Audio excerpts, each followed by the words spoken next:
सखियां कहती सुना हो बढ़ के सरकार, आहा का जौने सुखवा ससुरारी में, ओ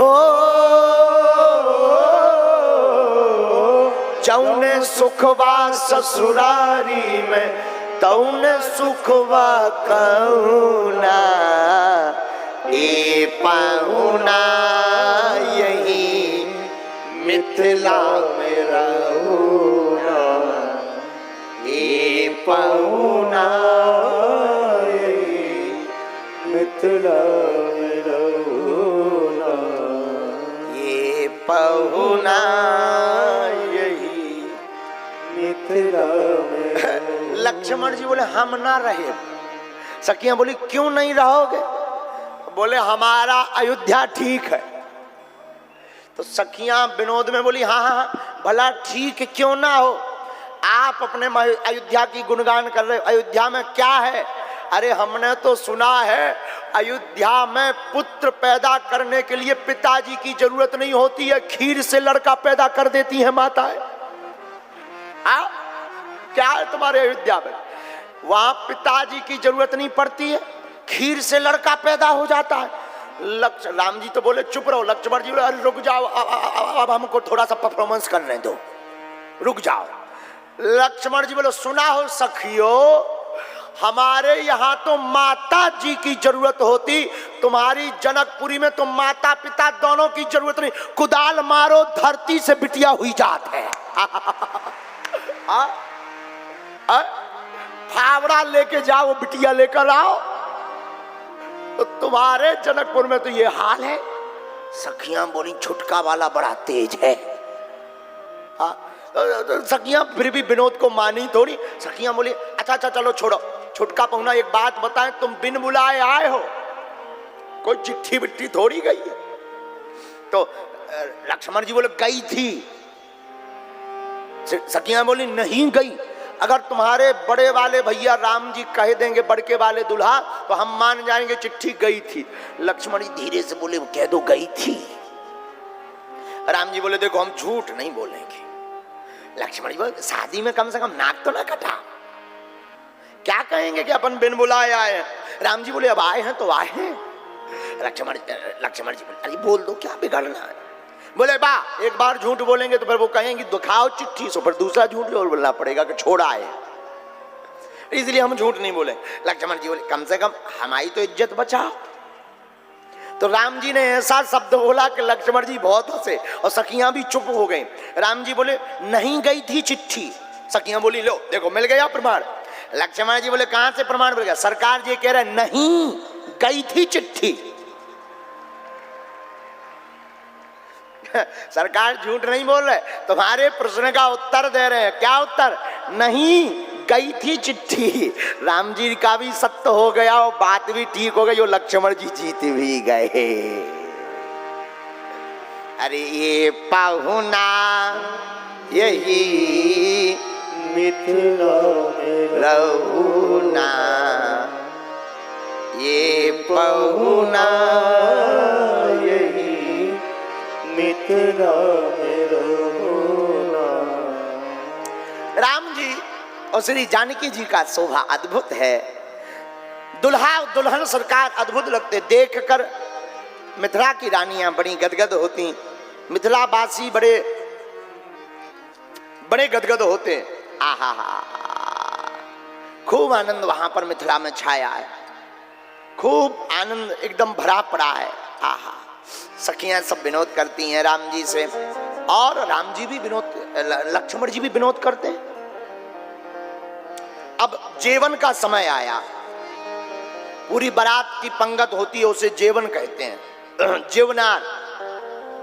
जब भावनें हो जाती हैं तब जेवनार होती है। गोस्वामी जी ने लिखा भी है अपनी वाणी में, दोहा नंबर 327 के बाद पहली चौपाई। आहा हा, पुनि जेवनार भाई बहु भाती,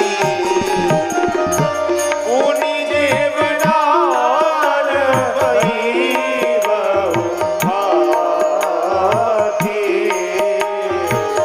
पठई जनक बुलाए बाराती,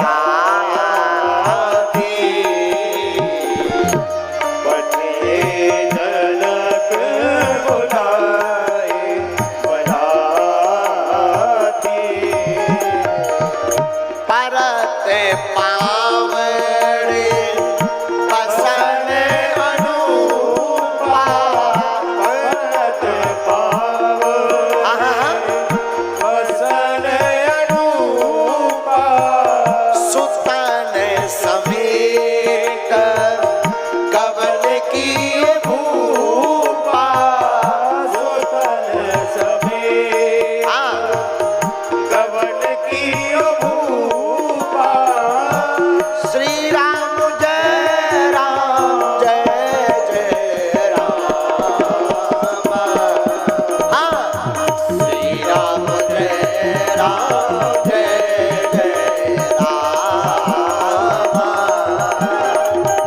श्री राम जय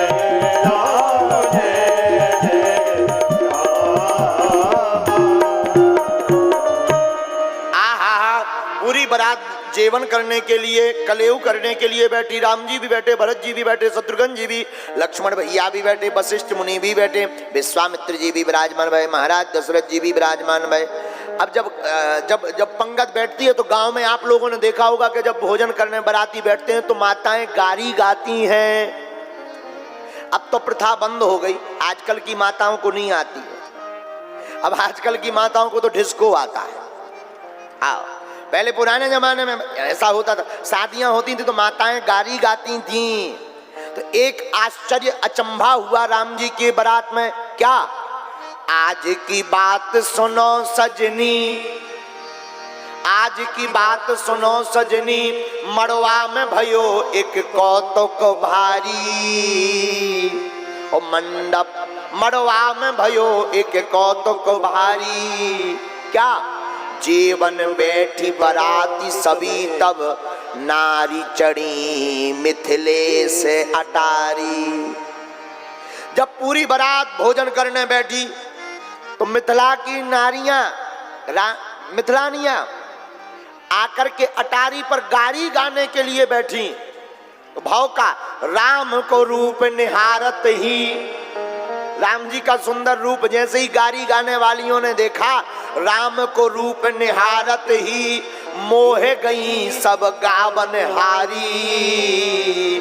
भूल गई अवधेश को नाम सो देने लगी मिथिलेश को गारी। जो गारी गाने वाली आई, गारी गाने लगी, गाते गाते गाते गाते राम जी का रूप देखा, गारी देने दी राम जी के पिता दशरथ जी को, अवधेश को, और उनकी पार्टी छोड़ के भी इतनी भूल गई कि अपने ही जानकी जी के पिता मिथिलेश को गारी देने लगी। आदमी खूब हंसे, सब बराती हंसे, दशरथ जी खूब ठहाका लगाकर हंसे। जनक जी से बोले अच्छे लोग बुलाए। जनक जी बोले हमें लगता है कि आपने हमारी पार्टी बदलवा दी है। भूल गई अवधेश को नाम सो देने लगी मिथिलेश को।